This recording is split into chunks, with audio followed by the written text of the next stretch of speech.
Je m'appelle Madison Taylor Brooks. J'ai 14 ans. Et le 17 octobre, je suis morte pendant 12 minutes. C'était un jour où le ciel semblait vouloir noyer le monde. Une de ces journées grises où la pluie fouettait les vitres de notre SUV avec une violence implacable. Nous roulions sur l'autoroute 29, en route pour mon entraînement de volley-ball, enfermés dans cette bulle métallique isolée du déluge extérieur. À l'arrière, affalé sur le siège, je n'accordais aucune importance à la réalité tangible qui m'entourait. Mon univers entier se résumait à l'écran lumineux de mon téléphone, hypnotisé par le défilement infini de tic-tac. Je me souviens de l'agacement qui montait en moi, une irritation sourde et adolescente, alors que ma mère, plissant les yeux pour distinguer la route à travers les essuie-glaces frénétiques, me demandait de vérifier le GPS. Elle ne voyait pas la sortie, elle avait besoin d'aide. Mais moi, j'étais occupée. J'étais au milieu d'une vidéo de danse virale, coupée du monde, indifférente à l'anxiété dans sa voix. À côté de moi, mon petit frère Tyler était tout aussi absent, les yeux rivés sur sa Nintendo Switch, ses doigts martelant les boutons dans un rythme frénétique. Nous étions ensemble, mais nous étions seuls, chacun perdu dans son propre labyrinthe numérique. Et puis, c'est arrivé. Sans avertissement, sans ralenti cinématographique, juste la brutalité de l'instant. Le semi-remorque a surgi de nulle part, monstre d'acier traversant le rideau de pluie. Je me souviens du cri de maman, un son pur, terrifiant, qui a déchiré l'air, et du bruit sec de la console de Tyler tombant au sol. Mon téléphone a volé de mes mains, tournoyant comme un oiseau blessé, alors que notre voiture partait en tête à queue, traversant 3 voies dans une valse mortelle. Le monde est devenu un chaos de bruit assourdissant, le hurlement du métal qui se tord, l'explosion du verre qui éclate en 1000 diamants tranchants et le crissement insupportable des pneus sur l'asphalte mouillé. Puis, aussi soudainement que cela avait commencé, le noir. Un néant absolu, plus de son, plus de peur, plus de douleur, juste un vide immense et silencieux. Mais ce néant n'a pas duré. Une sensation étrange m'a envahi, comme si on me libérait d'un vêtement trop serré, une légèreté inouïe, presque enivrante. J'ai ouvert les yeux, ou du moins ce que je croyais être mes yeux. Je ne comprenais pas tout de suite ce que je voyais. Je flottais.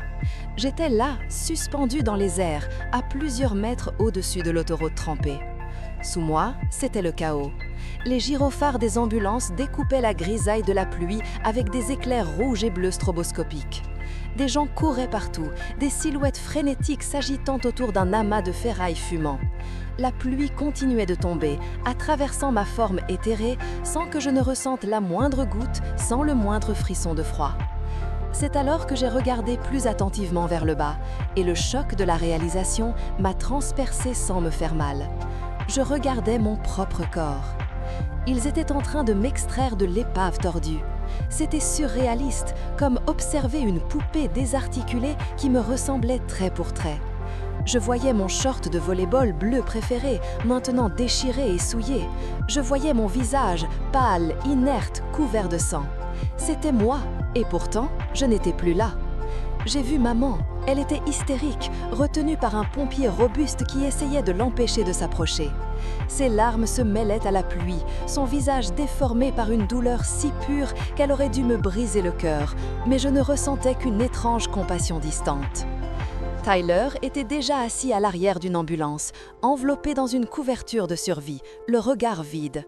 Une panique soudaine, non pas pour moi, mais pour eux, m'a saisie. J'ai essayé de crier, de projeter ma voix vers le bas. « Maman, je vais bien, je suis juste là, regarde en haut !» Mais aucun son ne sortait. Ma voix n'était qu'une pensée, invisible et inaudible pour le monde des vivants. L'impuissance m'a submergée. Tant de choses n'avaient pas été dites, tant de moments gâchés par mon silence et mes écrans. C'était ça, le poids des affaires inachevées. Être présente, mais incapable de consoler ceux qu'on aime. C'est à ce moment précis que l'environnement a commencé à changer. Les lumières des ambulances, le gris de l'autoroute, les cris lointains de ma mère, tout cela a commencé à s'estomper, comme une aquarelle sous la pluie. Le monde matériel se dissolvait. À sa place, une luminosité nouvelle a émergé. Ce n'était pas aveuglant, c'était accueillant. J'ai senti une force douce mais irrésistible me tirer vers le haut, m'éloignant de la scène sagique, m'arrachant à la gravité terrestre. J'entrais dans ce qui ressemblait à un tunnel, mais pas fait de pierre ou de terre, c'était un tunnel tissé de lumière vivante, pulsante. La peur, qui aurait dû me paralyser, avait disparu, remplacée par une sensation indescriptible de chaleur. C'était comme se tenir en plein soleil le premier jour de l'été, après un long hiver glacé. Je montais, plus vite, toujours plus vite, attirée vers une source d'amour si puissante qu'elle semblait m'appeler par mon nom avant même que je l'entende. Je laissais derrière moi la douleur, le corps brisé sur l'asphalte et les regrets, pour plonger dans l'inocomie lumineux qui m'ouvrait ses bras. Voici le chapitre 2, écrit avec une profondeur émotionnelle et une richesse descriptive respectant l'atmosphère éthérée et le réalisme spirituel demandé. La sortie du tunnel ne fut pas une éjection brutale, mais une éclosion. Soudain, l'étroitesse du passage lumineux s'est évasée pour révéler une dimension qui défiait toute logique humaine. Ici, l'air n'était pas fait d'oxygène, mais d'une substance dorée et respirante, une sorte d'amour liquide qui remplissait mes poumons inexistants à chaque inspiration. Autour de moi s'étendaient des paysages d'une beauté terrifiante et magnifique, peintes avec des couleurs qui n'existent pas sur la palette de la Terre. Des teintes situées quelque part entre l'indigo profond et un or vivant, vibrant d'une énergie propre. Une musique sans source apparente imprégnait tout l'espace. Ce n'était pas un orchestre, mais comme si chaque atome de cet univers chantait une harmonie parfaite, une résonance qui apaisait instantanément les traumatismes de mon âme. Je me sentais légère, délestée non seulement de mon corps brisé resté sur l'autoroute 29, mais aussi du poids de mes insécurités, de mes peurs d'adolescente et de cette anxiété chronique qui me serrait la poitrine depuis des années. C'est alors que la lumière s'est condensée devant moi. Pas fardeau, mais en face-face. Il était là, Jésus. Mais il ne ressemblait en rien aux images figées et bidimensionnelles de l'école du dimanche ou aux peintures anciennes. Il était fait de lumière, une incandescence qui aurait dit me brûler les yeux, mais qui, étrangement, me permettait de distinguer son visage avec une clarté absolue. Ses yeux étaient des océans de compassion insondables. Lorsqu'il a posé son regard sur moi, j'ai ressenti un choc électrique, mais doux. Il ne me regardait pas simplement, il voyait à travers moi.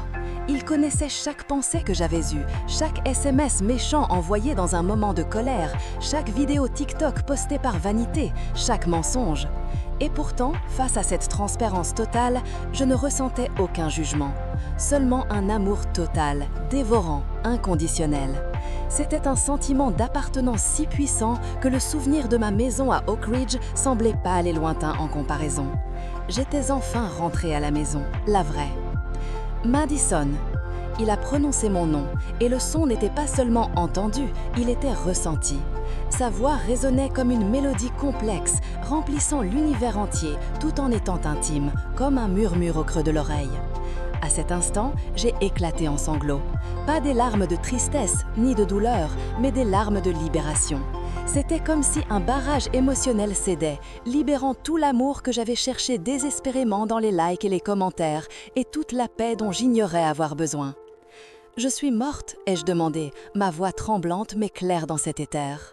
« Pour un petit moment » a-t-il répondu, avec un sourire qui semblait contenir l'aube de tous les matins du monde. « Mais j'ai quelque chose à te montrer d'abord, quelque chose d'important. » Il a tendu sa main et au moment où mes doigts éthérés ont effleuré les siens, le décor paradisiaque a basculé.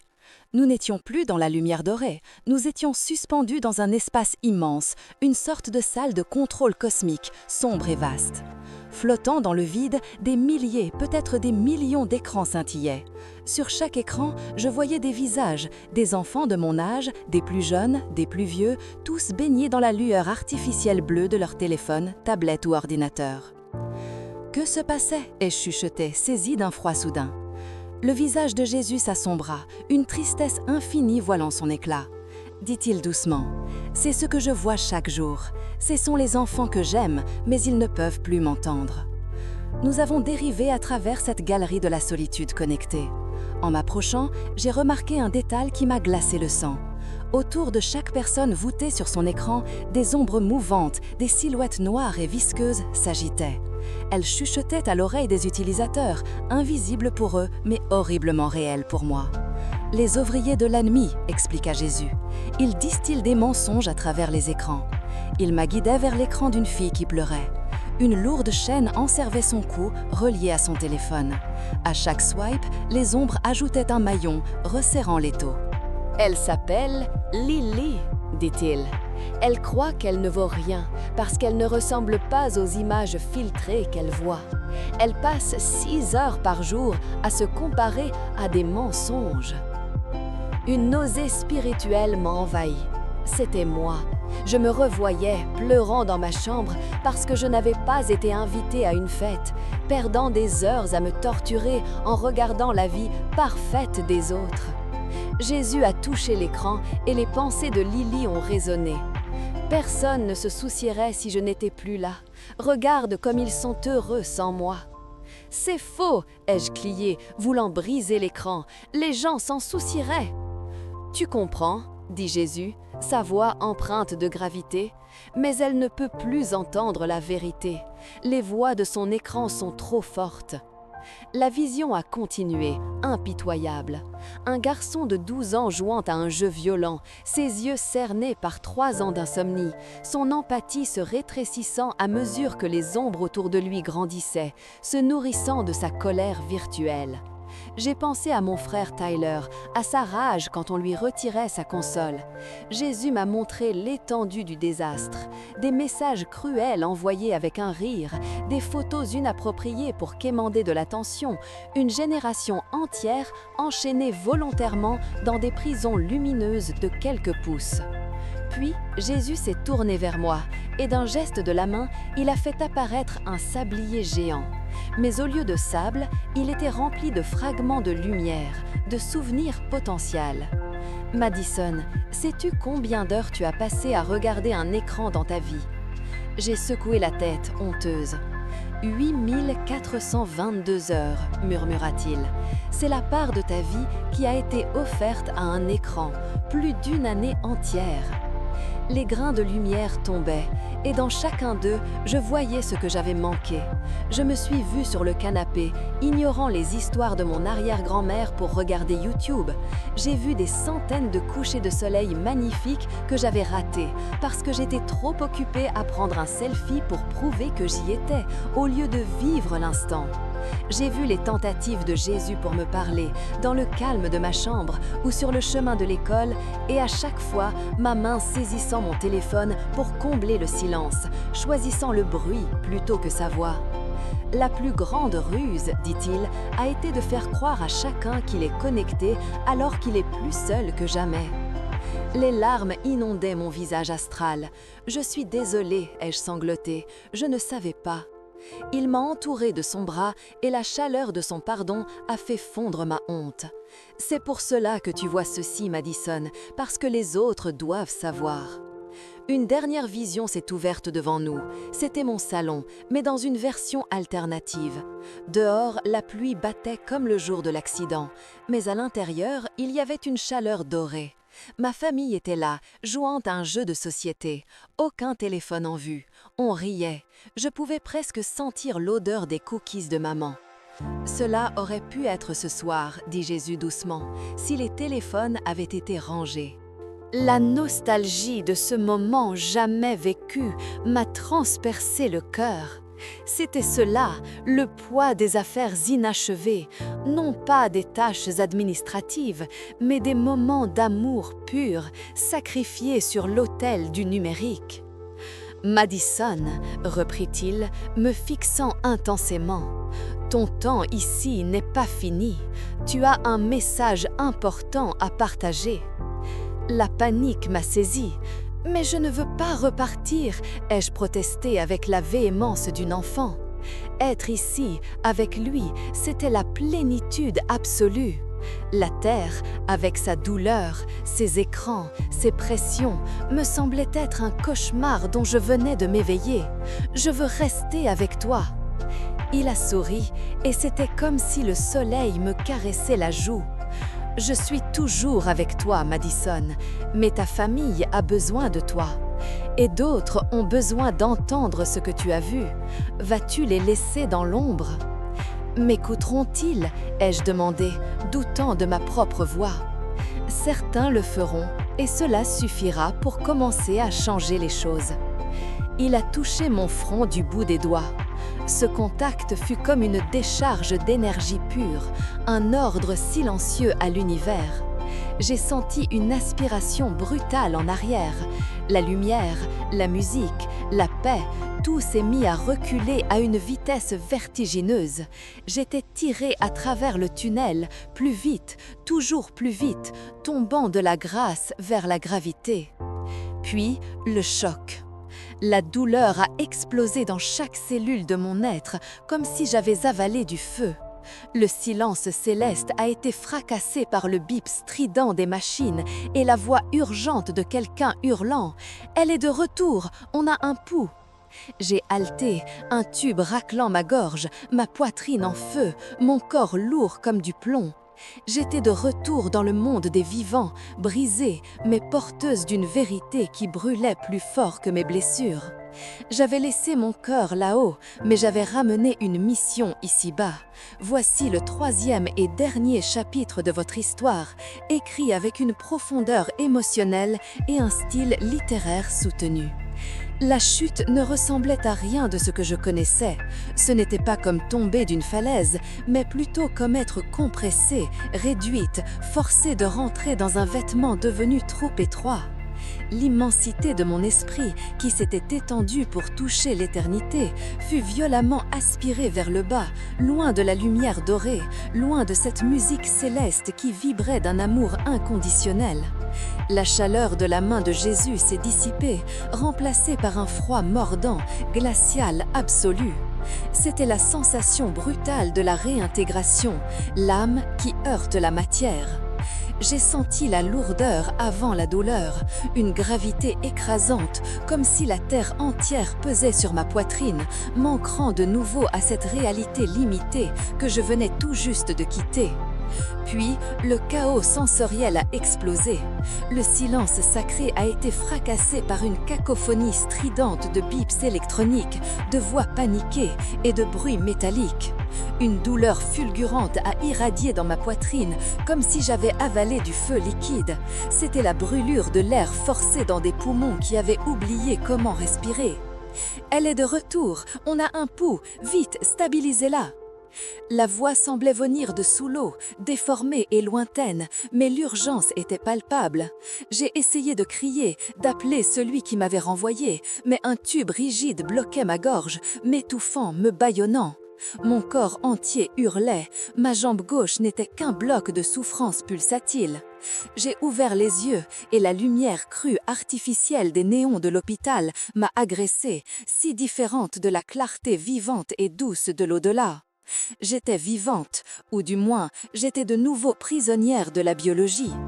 Les médecins s'agitaient autour de moi comme des ombres frénétiques, parlant de miracles, évoquant ces 12 minutes où mon cœur avait cessé de battre, 12 minutes où j'avais existé ailleurs. Ils parlaient de dommages cérébraux potentiels, incapables de comprendre que mon esprit n'avait jamais été aussi clair, aussi vaste qu'au moment où ma machine corporelle s'était éteinte. Les jours qui suivirent furent un flou de visages baignés de larmes et de gratitude. Maman a pleuré pendant 3 jours sans s'arrêter, ses mains tremblantes caressant mon visage, comme pour vérifier que je n'étais pas un mirage. Papa, rentré en urgence de son voyage d'affaires, a refusé de quitter le fauteuil inconfortable près de mon lit, ses yeux cernés fixés sur le moniteur cardiaque. Même Tyler, mon petit frère, avait délaissé sa console pour me dessiner une carte maladroite avec l'inscription « Meilleure sœur du monde », un titre que je savais ne pas mériter, du moins pas encore. J'avais des affaires inachevées, m'avait-il dit. Je comprenais maintenant que ces affaires n'étaient pas des exploits grandioses, mais la reconstruction minutieuse des liens que nous avions laissés s'effriter. Le moment de vérité est survenu lorsqu'ils ont finalement retiré le tube respiratoire. Ma gorge était à vive, ma voix n'était qu'un croissement rauqueux. Maman s'est penchée, s'attendant à ce que je demande de l'eau ou des analgésiques. « Où est mon téléphone? Ai-je chuchoté péniblement. Le visage de maman s'est affaissé, une lueur de déception traversant son regard humide. Elle pensait que l'addiction parlait encore, que même au seuil de la mort, mon premier réflexe était numérique. « Chérie, dit-elle doucement, il a été détruit dans l'accident, il est en miettes. » À sa grande surprise et à celle des infirmières présentes, j'ai commencé à pleurer. Non pas des larmes de perte, mais des larmes d'un soulagement immense, purificateur. C'était comme si on m'annonçait que mes chaînes avaient été brisées. L'instrument de ma distraction, le portail par lequel les ombres murmuraient leurs mensonges, n'existait plus. Je me sentais libre. Il m'a fallu des semaines avant de trouver le courage et les mots pour leur raconter mon voyage. Au début, la peur qu'ils me croient folle, traumatisée par le manque d'oxygène, me paralysait. Mais quelque chose en moi avait fondamentalement changé. Je ne craignais plus le jugement, car j'avais été vue et connue par l'amour absolu. Le premier soir de mon retour à la maison, encore faible et boitant, j'ai demandé à toute la famille de se réunir dans le salon. J'ai posé un panier en osier sur la table basse. « Mettez-les dedans », ai-je dit, ma voix tremblant à peine. « Tous les téléphones, juste pour ce soir. » Puis, je leur ai tout dit. Je leur ai parlé de Jésus, non pas comme d'une figure lointaine, mais comme d'une présence vivante. Je leur ai décrit la salle des écrans, les ombres noires qui se nourrissaient de notre isolement, les chaînes invisibles que nous forgeons à chaque scroll inutile. Je leur ai avoué les 8422 heures perdues, une année de vie volée par le vide. J'ai vu papa pleurer pour la première fois de ma vie lorsqu'il a réalisé qu'il faisait partie de ces hommes aux yeux rivés sur des lumières bleues, ignorant le miracle de sa propre famille. 6 mois ont passé depuis ce jour. Notre maison à Oak Ridge a changé d'atmosphère. Ce n'est plus un lieu où 4 personnes cohabitent en silence, connectées au monde entier sauf entre elles. Nous avons instauré la boîte à téléphone. Le vendredi soir, les jeux de société ont remplacé le silence numérique. L'odeur des cookies de maman, celle-là même que j'avais sentie dans ma vision, est devenue une réalité hebdomadaire. Papa laisse son ordinateur portable au travail. Tyler rouspète parfois, mais je le vois jouer, vraiment jouer et rire. Le retour à la vie normale, cependant, n'a pas été sans heurts. L'école fut une épreuve. Certains amis se sont éloignés, mal à l'aise face à celles qui ne voulaient plus passer la pause déjeuner à regarder des vidéos TikTok. Ils me trouvaient bizarre, trop intense. Mais d'autres, comme Nora, ont écouté. Quand je lui ai raconté ce que j'avais vu, la tristesse de Jésus face à notre solitude connectée, elle a supprimé Snapchat. Elle dort mieux maintenant et ses yeux ont retrouvé une lumière que je croyais éteinte. Je ne suis pas devenue une sainte. La tentation est toujours là. Ces applications sont conçues par des ingénieurs brillants pour capturer notre dopamine, pour nous enchaîner.